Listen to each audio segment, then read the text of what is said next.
আসসালামু আলাইকুম দর্শক, নতুন আর একটা ভিডিওতে সবাইকে স্বাগতম।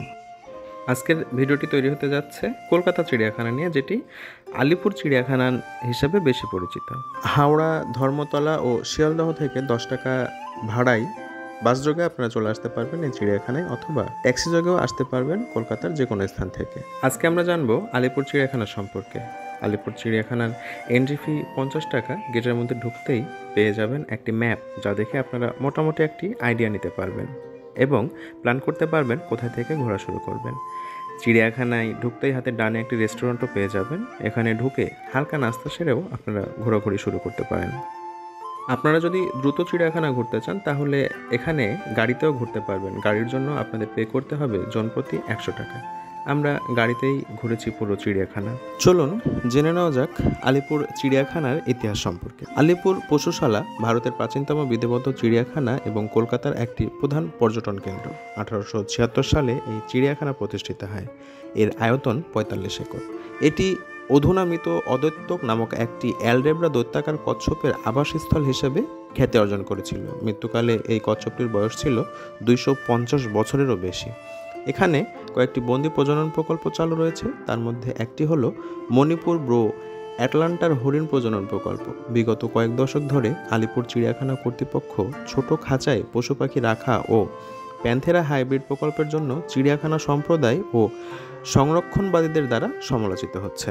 1880 সালে বাংলার গভর্নর জেনারেল আর্থার ওয়েলেসলি কলকাতার নিকটস্থ ব্যারাকপুরে তার গ্রীষ্মবাসে ভারতীয় প্রাকৃতিক ইতিহাস প্রকল্পের অঙ্গ হিসেবে একটি ছোট পশু উদ্যান গড়ে তোলেন।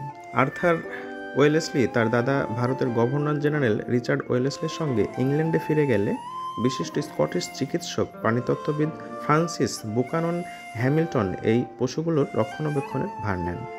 চার্লস ডিওলি এই পশু উদ্যানের জলরং ছবি এঁকেছিলেন এবং বিশিষ্ট ফরাসি উদ্ভিদতত্ত্ববিদ ভিক্তর জ্যাকম এই উদ্যান পরিদর্শন করেছিলেন বলে জানা যায়। 1810 সালে স্যার স্ট্যামফোর্ড র্যাফেলের এই উদ্যানে এসে প্রথম টাপির শিকার করেন। মনে করা হয় এই উদ্যানের কতগুলো বৈশিষ্ট্য লন্ডন চিড়িয়াখানা কর্তৃপক্ষকেও অনুপ্রাণিত করেছিল।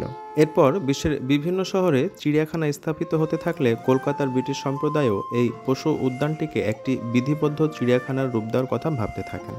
1841 সালের জুলাই মাসে Calcutta journal of natural history পত্রিকায় কলকাতায় চিড়িয়াখানা স্থাপনের পক্ষে সাউল করা হয়।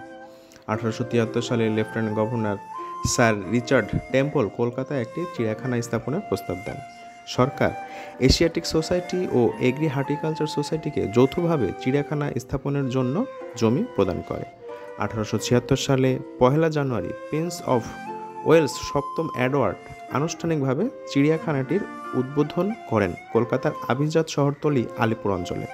প্রথম দিকে চিড়িয়াখানা গঠিত হয়েছিল ভারতীয় রেলওয়ে স্টেশনে বৈদ্যুতিকরণের দায়িত্বপ্রাপ্ত জার্মান ইলেকট্রিশিয়ান কার্ল লুইস সোয়েন্ডলারের ব্যক্তিগত পশু উদ্যানের পশু পাখি নিয়ে। সাধারণ জনসাধারণের থেকে প্রাপ্ত উপহারও গৃহীত হতো।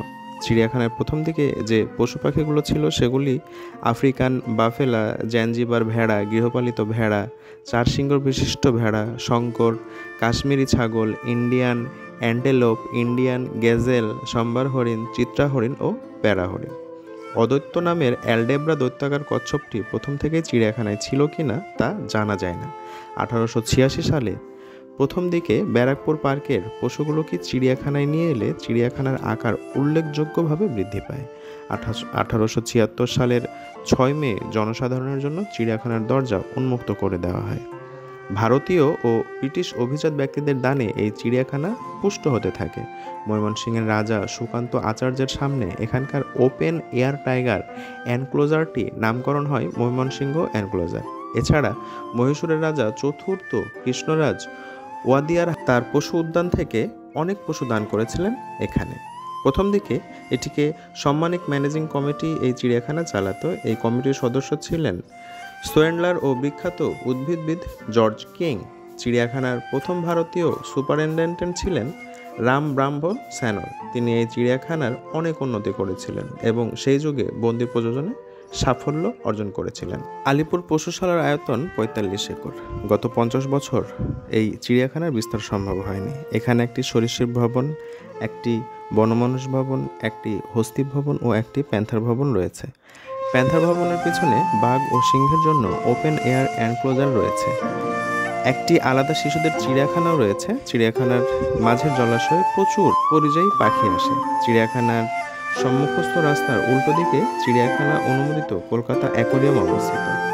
আলিপুর পশুশালা কলকাতার একটি জনপ্রিয় পর্যটন কেন্দ্র, কিন্তু প্রবেশ মূল্য কম হওয়ায় চিড়িয়াখানা থেকে রাজস্ব আদায় কম হয়। 2003 সালে চিড়িয়াখানার প্রবেশ মূল্য 5 টাকা থেকে বাড়িয়ে 10 টাকা করা হয়। 2005 সালের হিসেব অনুযায়ী চিড়িয়াখানায় বার্ষিক সমাগম হয় 20 লক্ষ। এর মধ্যে বড়দিন ও ইংরেজি নববর্ষের চিড়িয়াখানায় আসেন 25,000-এরও বেশি দর্শনার্থী।